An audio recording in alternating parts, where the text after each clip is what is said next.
गेली अनेक दशकं महाराष्ट्राच्या राजकारणाचा अविभाज्य भाग राहिलेले, कठोर प्रशासक, धडाडीचा नेता आणि खऱ्या अर्थाने मास लीडर असलेले राज्याचे उपमुख्यमंत्री अजित पवार यांचं बुधवारी अपघाती निधन झालं. बारामती येथील गोजूबावी येथील लँडिंगच्या वेळी त्यांचं विमान कोसळलं गेलं होतं. विमान कोसळल्यानंतर प्रचंड स्फोट झाला होता. यामध्ये अजित पवार यांच्यासह विमानात असलेल्या इतर 5 जणांचा देखील मृत्यू झाला होता.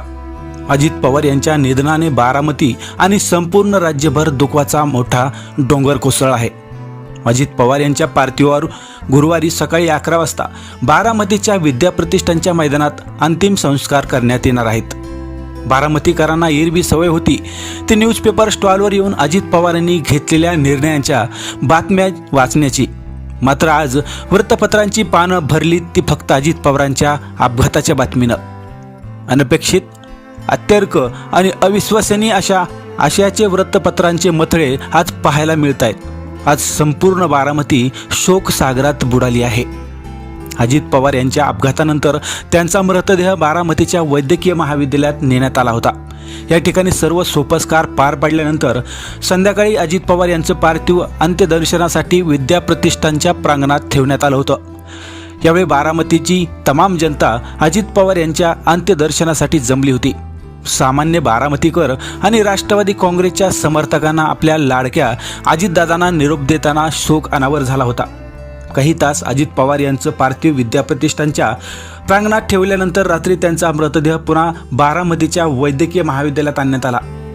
अजित पवार यांचे पार्थिव बारामतीमध्ये असलेल्या काटेवाडी येथील त्यांच्या निवासस्थानी ठेवण्यात येईल.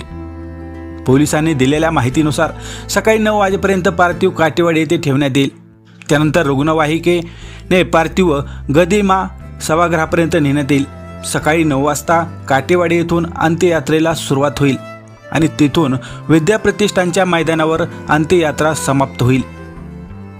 या पार्श्वभूमीवर त्यांच्या घराबाहेर सुरक्षा व्यवस्था देखील वाढवण्यात आली आहे. त्यानंतर 11 वाजता विद्याप्रतिष्ठानच्या मैदानात अजित पवार यांना शेवटचा निरोप देण्यात येणार आहे. मुख्यमंत्री देवेंद्र फडणवीस आणि उपमुख्यमंत्री एकनाथ शिंदे यांनी काल संध्याकाळी बारामती येथे जाऊन पवार कुटुंबियाची भेट घेतली आणि त्यांचं सांत्वन केलं. अजित पवार यांच्या अंत्यविधीसाठी बारामती येथे अनेक बडे राजकीय नेते दाखल होणार आहेत.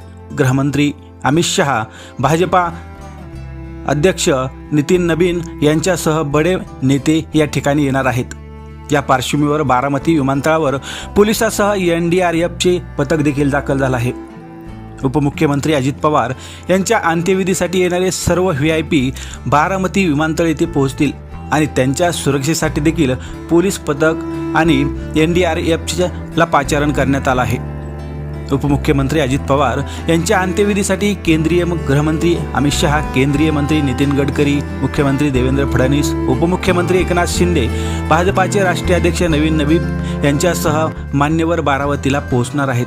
अजित पवार यांच्या निधनानंतर महाराष्ट्रात 3 दिवसाचा शासकीय दुखवटा देखील पाळण्यात आलेला आहे. मात्र आता अजित पवार यांच्या विमान अपघाताचा तपास CID मार्फत करण्याची शक्यता आहे.